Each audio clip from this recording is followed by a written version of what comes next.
Putin kiçi Berdimuhammedowy Moskwa çağırýar. Aşgabat Russiýany ümsüm goldaýar. Ukraina barada dymýar. Türkmenistanyň prezidenti Serdar Berdimuhammedow we Russiýa Federasiýasynyň prezidenti Vladimir Putin hat alyşyp biregi iki ýurduň arasynda diplomatik gatnaşyklaryň 30 ýyllygy bilen gutlady. Şeýle-de Türkmen döwlet ýolbaşçylary bir näçe gün mundan ozal Rus siýasatçysynyň aradan çykmagy münasibetli Putin'e gynanç bildirdi. Bu aralykda Türkmenistan Birleşen Milletler Guramasynyň baş assambleýasynyň Russiýa boýunça geçirýän sesberişligine gatnaşmalygy saýlap alýar. Biz Türkmenistany Russiýa bilen gatnaşyklary gyşarnyksyz ösdürmäge aýratyn ähmiýet berýär diýip Türkmen döwlet habarlar agentligi 8 aprelde Serdar Berdimuhammedowyň Putin'e ýiberen hatyny sitirledi. Ödegini Putin'e Berdimuhammedow hat ýiberip ony iki ýurduň arasyna möhüm ýyl dönüm bilen gutlady. Bilelikdäki tagyrlarlarymyz arkaly Rus-Türkmen hyzmatdaşlyk gatnaşyklarynyň ähli ugurlarda mundan beýlekde ösdürilmegini üpçün etjekdigimizden ýaryn. Munyň özü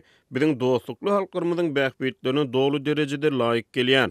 Merkezi Aziýada hemde hazırda howpsuzlygy we durnuklygy putolandyrmagyň maksadyna eýerýär diýip Putin Türkmenistanyň prezidentine ýüzlendi. Hatlardan daşary 7 aprelde Türkmenistanyň prezidenti karary gol çekip ykdysady hyzmatdaşlyk boýunça hökümetara Türkmen Rus toporunyň Türkmen böleginiň düzümini tasdiklady. Hasazal 6 aprelde Prezident Serdar Berdimuhammedow hemde onun kakasy Halk Maslahatynyň başlygy Gurbanyny Berdimuhammedow Rus siýasatçysy Vladimir Zhirinovskiň aradan çykmak derarly Putin'e gynanç hatyny ýolady. Türkmenistan bilen Russiýanyň arasyna hat diplomatiýasy dowam edýän mahaly Birleşen Milletler Guramasynyň baş assambleýasy 7 aprelde basyp alyjy Rus güýçleriniň Ukrainada adam hukuklaryny gödök we ýigderli bozýanlygy we baskılayanlığı barada haberler sebäpli Russiýany adam hukuklary geňeşinden çykarmak üçin ses berdi. Türkmenistan bu ses berişlige gatnaşmady. Hasazal Birleşen Milletler Guramasynyň baş assambleýasy Russiýanyň Ukraina goşun sürmegini ýazgyryp 3 martda ses berişlik geçirdi. Dünýäniň 141 ýurdy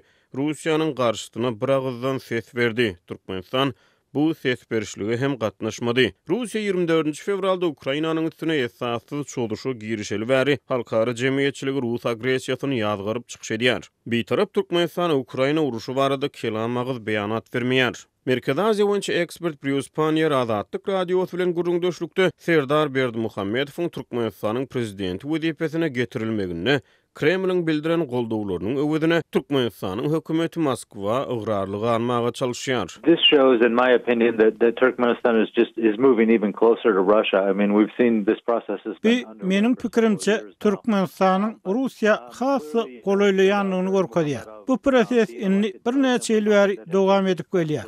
Elbetde, Türkmenistanyň Serdar Berdimuhammedowyň prezident saýlanmagy Moskwa bilen öňünden maslahatlaşylyp edilen zat.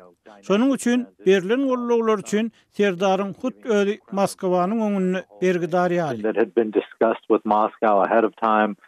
So there's, in some ways, Serdar himself is kind of in debt to Moscow for their support. Deyip Bruce Panier aýtdy. 12 martda köpler üçin duýdansyz geçirilen ilk prezident saýlawlaryndan soňra Türkmenistany ýokary döwlet wezipesi Gurbanyny Berdimuhammedowdan Serdar Berdimuhammedowa geçirildi. Türkmenistanyň merkez saýlaw toporu giň aýran saýlaw düzgün bolmalarynyň arasyna geçirilen saýlawlarda Serdar Berdimuhammedowyň 73 götürme goly ses alanyny aýdýar. Kiçi Berdimuhammedow ýokary döwlet wezipesine ilkinji günlerinden başlap ýurdun beýtaraplyk siýasatyny tap gelýär. Panier Türkmenistana hukuk kemsitmelerinin hem de diýdimzor döwlet dolandyrşynyň ýurdu demokratik gymmatlara sarpa goýan günbatar hyzmatdaşlarynyň mahrum edýändigini, munyň netijesinde Türkmenistanyň Russiýa bilen Hytaý arasyna gysylyp galýanyny aýdýar. Turkmen government is really left with just a couple choices. They can be friends with China or they can be friends with Russia, and they are friends with both. Türkmen hökümetiniň bagtyna onuň bir sany dosty bar. Olar ya Russiýa bilen ya da Hytaý bilen dost bolup bilýärler. Deyip Panier aýtdy. Türkmen hökümeti özüniň bir topar ýurtlar bilen şol sany ýyry hyzmatdaşlar bilen halkara uramalaryň çägini hyzmatdaşlyk edýändigini aýdýar. Russiýanyň Ukraina esasyz goşun girdimeginden soňra Moskwa halkara sanksiýalary duçar boldy. Bu gadaganlyklaryň arasynda Russiýa käbir azyk haritlarynyň şol sany şekerin hem de buğdaýyň daşary ýurtlara eksportyny wagtlaýyn togtatdy. Gal berse-de daşary ýurtlaryň şol sany Türkmenistanyň käbir oba hojalyk önümlerine girden import gadaganlygyny ýatyrdy. Munyň ýa-da Türkmen häkimetleri oba hojalyk önümlerini pomidor we balgar burçuny uly möçberlerde Russiýa eksport etmek üçin tagalla edip başlady. And of course Turkmenistan now is going to export a bunch more of its produce.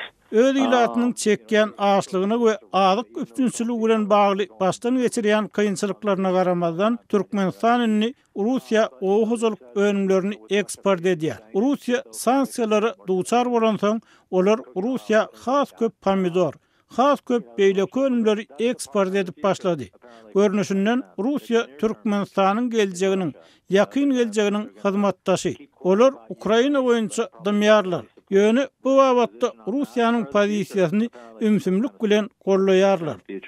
Is Russia, they're going to keep quiet about Ukraine, but probably quietly support Russia's position on that. Diýip Panier aýtdy. Bu aralykda Kremlin web-saytyna görä 8-nji aprelde Russiýanyň prezidenti Vladimir Putin bilen Türkmenistanyň prezidenti Serdar Berdimuhammedowyň arasyna telefon söhbetdeşligi geçirildi. Söhbetdeşligiň dowamyny Putin Berdimuhammedowy Russiýa sapara çağırdy.